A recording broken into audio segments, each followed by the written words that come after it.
बांधकाम कामगारांच्या विविध मागण्यांसाठी सांगलीमध्ये आंदोलन करण्यात आले। लालबावटा कामगार संघटनेकडून कामगार आयुक्त कार्यालयासमोर निदर्शने करत बांधकाम कामगारांच्या विविध शासकीय लाभासाठी करण्यात आलेले प्रलंबित अर्ज मंजूर करावेत अशी मागणी करण्यात आली।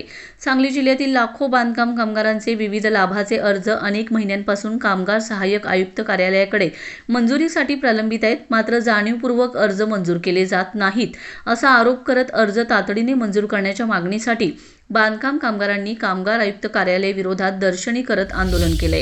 कामगार युनियनचं विजय असो झाल्याच पाहिजे। सीआयटीयू जिंदाबाद जिंदाबाद जिंदाबाद। सीआयटीयू जिंदाबाद जिंदाबाद जिंदाबाद जिंदाबाद। सीआयटीयू जिंदाबाद जिंदाबाद जिंदाबाद। महाराष्ट्रामध्ये 23 मार्च या दिवशी भगतसिंग, राजगुरू आणि सुखदेव हे 3 कोवळे युवक 1931ला या देशासाठी फासावर इंग्रजांनी लटकवलेले आहेत। या दिवसाचं औचित्य साधून या महाराष्ट्रातील बांधकाम कामगारांचे जे योजना आहेत त्या योजनांचे लाभ मिळाले पाहिजेत।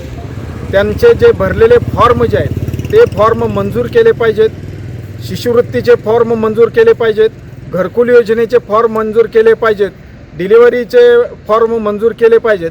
यासारख्या मागण्या ज्या आहेत या मागण्या अनेक दिवसापासून पेंडिंग आहेत। लाखो फॉर्म या बांधकाम कामगारांचे मान्यता न मिळाल्यामुळं या सगळ्या ऑफिसेसमध्ये पडून आहेत। हे सगळे फॉर्म मंजूर व्हावेत।